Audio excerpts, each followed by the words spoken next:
Hi dreamers and make-believers. In today's video I thought I would do an update on my writing journey because I haven't done one in a while. So to start off with, I'm going to be answering a few questions that were sent to me by a few of my subscribers in the last couple of weeks. There's about 10 questions here, so I think I'll do about 5, and then in another writing episode I'll do another 5. Now if any of you out there have any questions that you would like to know about the book writing process or the books themselves, then please don't hesitate to get in touch. I'm available on YouTube, on Instagram, on Facebook, on Twitter, and here. And on my email address itself, which is smcphersonbooks@gmail.com. So I have all the questions in front of me here, I think. Oh yeah, there's my phone. So I have all the questions here, so I'm just going to read them off and then answer them as best as I can. So to start off with, the first question is, wait, no, I lost it. The first question is, do you write to music? So yes, I write to music. That's actually an interesting question. I realize now that I haven't actually told you guys about the writing process that I've used for book 1 and book 2, or that I'm currently using for book 3. So yes, I do write to music. If you actually look on my YouTube page, you'll see that I have playlist 1, which is a Water's Edge playlist, and there's another playlist that's called Caught in the Ripples playlist, which is the second book in the novel, and I do have a different playlist for the third book in the novel, but because I haven't released the title yet, which was voted on by you guys and a few other people a while ago, but because I haven't released what it is, I won't put up that playlist until it's got a name. But yes, you can see the songs that I've written to in those playlist boxes things, and though it says a Water's Edge playlist and Caught in the Ripples playlist, it's true that sometimes during Caught in the Ripples, or like now, I'm listening to songs that I listen to when writing at Water's Edge, and same for Caught in the Ripples. Listened to songs that I wrote when I was writing at Water's Edge. Now I'm listening to songs that I write for Caught in the Ripples, and I'm listening to new songs which are going onto the new playlist. So it's not like set in stone, because sometimes it depends on the song that sets the mood for the scene. So sometimes I'm like, well, actually that scene worked really well in at Water's Edge with that song, so let me just listen to that song again. Or in Caught in the Ripples, be like, yes, that action scene worked really well with this song, so let me just write that song, use that song again. So it's not set in stone what song I use, but like which playlist I use, but roughly those are the songs that I listened to whilst writing those books. So that's how I worked it out. So this question is a two-part question, and the second part is, what is one of the most popular songs that you listen to on your playlist? That would be... I see fire inside the mountains. I see fire burning the trees. I see fire hollowing souls. I see fire blood in the breeze. I see fire. Oh, you know I saw a city burn.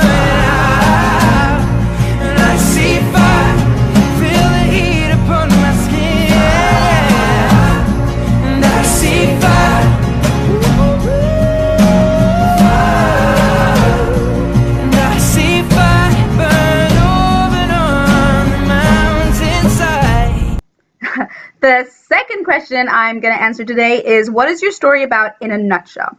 So in a nutshell, I would say that the story, let me think about this for a moment. Okay, in a nutshell, the story is about a girl who starts off believing life is one way, and that she's trapped in a certain lifestyle and blaming herself for certain things, and as the story progresses, she realizes that she's worth a little bit more. And I'd say the story in a nutshell is about accepting yourself for who you are and finding that where you belong is exactly where you are, because you should be happy wherever you are with you. You know what I mean? Like your best friend is you. So wherever you are is a great place to be, because that's who you're going to be with for the rest of your life. You and you. You and you. You, me, myself, and I.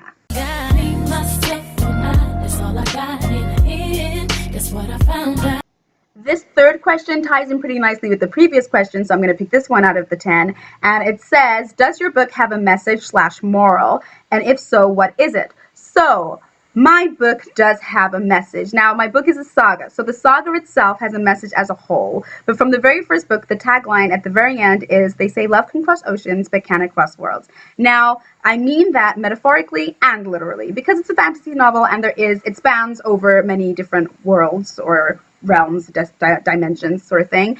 And there is love between a man and a woman, or a girl and a boy, in these worlds. You know, she lives in England and, you know, has a pretty ordinary life, and he lives in this magical world called Caldivar and has a pretty magical life, which is full of, you know, demons and war and creatures that no one wants to meet. So there's that literal sense of the love between those two people, and can it cross the literal world of Caldivar and the world that you and I know, and she's in England, you know, can it cross those worlds? But as the series goes on, my main message is the metaphorical side of it as well. Can love cross the metaphorical world of religion, of race, of genders, of same-sex relationships, of prejudice, of that kind of world? You know, can love cross the worlds that people create around themselves? That's the main message. Now, I don't cover all those queries in my saga, but I do touch on little points. You know, you just see it throughout the saga. You know, no spoilers, but there is throughout the saga. You know, you'll see just more varied people. You know, you're disabled and I'm not. That's a different world to me. Can we be friends? You know what I mean? Can I love you? Can I cross that world into hanging out with a disabled person? You know what I mean? And yes, basically yes. So, you know, we're all the same, and we're all people, and we all love, and we all feel, and we all laugh, and we all cry. So the main message, or I don't know if it's a moral, but yeah, the main message in my saga throughout, that I've tried to thread throughout. I mean, a lot of stuff's going on. I don't believe you truly notice it. It's not like thrown in your face, but I feel like you do pick up on it, and it's very much there is a divide in the literal sense of the world. There's a divide between the worlds, and there's a divide in the world between so many different little petty things that don't matter. So the tagline that I write from book 1 and kind of continue addressing throughout the whole saga is, they say love can cross oceans, but can it cross worlds? And yeah, that's literal and metaphorical. The fourth question I love. It says, when is book 3 coming out? Question mark, question mark, exclamation mark, exclamation mark. So book 3, I have finished writing. I have finished writing book 3. I finished writing it a couple of months ago. No, longer than that. Gosh, I finished writing it probably September last year, and then I was rewriting it because, you know, for me, I'm a first draft, just get it out on the page. So it's not written very poetically. It's not that interesting. Well, no, it's interesting. I get the bones. I get the bones of the story. And so since September, I have then added, I would say, I've added some of the skin. I've added the skin, and now literally just 2 weeks ago, I started the third draft, which is, you know, chopping and everything. And to me, now I'm saying I'm adding the organs. So now I'm breathing life into the story. So now I've added the lungs, and I'm working on the heart. You know, that's how I like to look at it. So you start with the first draft, which is just the bones, just get it down, and then you get the meats, which is, you know, the skin. You get the skin of it, which is, you know, adds a little bit more depth. But then you get the organs, the lungs that breathe the life into it, and the heart that breathes the soul into it. And that's the point that I'm at right now. So I'm hoping to finish that official draft, by third and final draft, by, I would say, by the end of March, because I really take my time. Like, I pick apart each page. I find that I've done that more the more I've written. Like with that Water's Edge, it was a first book. I kind of did what I thought was okay, but with book 2, you kind of learn more. You kind of learn more, and I think I'm always going to be learning as an author. I think any author out there, so any writer out there, if you're an aspiring writer, I think just remember that you're always going to be learning, and you're always going to get better. So even if you feel, because there's so many people that are like perfectionists, and because they're perfectionists, they never do anything with their projects because they're like, oh no, it could be better. Yes, it can. And you know what? It can always be better. But you know what? Just do what you do. Be the best you can be at that time. And you're just going to keep getting better and better and better. And your readers are just going to keep coming back because they know that the next one is better and the next one is better and the next one's better. So yes, so that's just a little on the side inspiration there for any writers out there. But yes, so seriously, yeah, so now I'm writing the heart, to answer your question. Now I'm writing the heart, and then I'll be done by the end of March, and then it will go to my editor, and then it will go back to me, and I will tweak whatever my editor says and probably do a final run through of it. Then it will go to the beta readers. So I'm imagining it'll go to beta readers by April or May.